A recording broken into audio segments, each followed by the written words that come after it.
करत आहोत आणि उपोषण या ठिकाणी थांबवत आहोत। व शेतकरी एकजुटीचा, शेतकरी एकजुटीचा, शेतकरी संघटनेचा,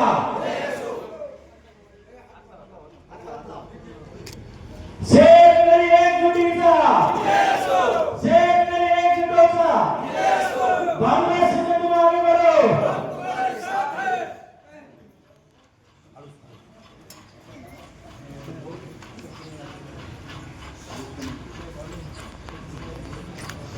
उपोषणाचा 9वा दिवस होता। तर या उपोषणासंदर्भात दौंडचे तहसीलदार यांनी आपल्याला भेट दिलेली आहे आणि या भेटीदरम्यान आपल्या काय चर्चा झाली आणि कशा पद्धतीचं आता उपोषण स्थगित झालं, काय सांगाल सर?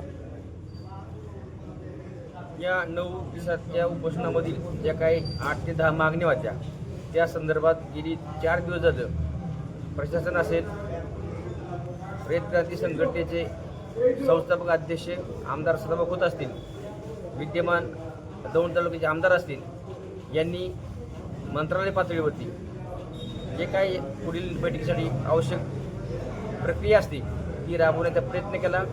परंतु 8 ते 10 मागण्या या वेगवेगळ्या मंत्रालयाशी संबंधित असल्यामुळं मंत्रालयाचं पत्र मिळण्यासाठी आपल्याला वेळ लागत आहे। या अनुषंगाने बैठक लावण्याची हमी सदाभाऊ खोत साहेब यांनी, दौंडचे आमदार राहुलदादा कुल यांनी व दौंड तालुक्याचे तहसीलदार साहेब यांनी स्वतः पत्र देऊन बैठक लावण्याची आपल्याला या ठिकाणी हमी दिली व पुढील बैठक पुढल्या आठवड्यात मंगळवारी लागेल अशी त्यांनी आशा व्यक्त केली। या सर्वांचा विचार घेऊन व ग्रामस्थांचा विचार घेऊन मी आज या ठिकाणी माझं उपोषण स्थगित केलं आहे। आणि आपली शिष्टमंडळ कधी त्यांना भेटण्यासाठी जाणार आहे, याच्या संदर्भाची तारीख काही ठरली आहे का?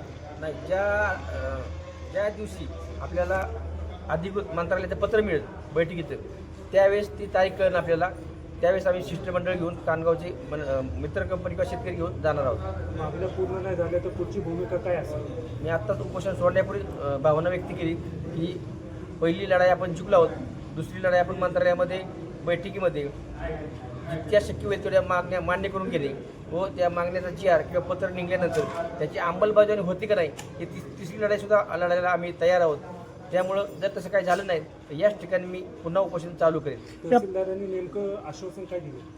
तहसीलदार साहेबांनी त्यांच्या पत्रामध्ये म्हटलं आहे की ज्या काही मागण्या आहेत त्या वेगवेगळ्या विभागांशी संबंधित आहेत, त्यामुळं एकत्रित आपण बैठक घेऊ किंवा अलग अलग मंत्र्यांशी बैठक घेऊ व विषय मार्गी लावू अशा प्रकारचं पत्र तहसीलदार साहेबांनी मला आत्ताच दिलं आहे। त्याचबरोबर जे काही प्रदूषण संदर्भात देखील आपलं आंदोलन सुरू, आपली मागणी ती पण मागणी होती त्याच्यामध्ये। तर मंत्र्यांसोबत जी काही प्रदूषण नियंत्रण मंडळ असेल या संदर्भात त्यांच्याशी काही चर्चा झाली का, त्यांचं काही पत्र आले का आपल्याला? नाही, अद्याप संबंधित विभागाचं पत्र मला काही आलं नाही, परंतु निवेदन दिल्यानंतर मेलमार्फत सर्वांचं विनंती वजा उपोषण स्थगित करावे, आम्ही तुमच्या मागण्या वरिष्ठांना कळवल्या आहेत व लवकर ते मार्ग काढू अशा प्रकारचे मेल मला 4-5 दिवसापूर्वी आलेले आहेत।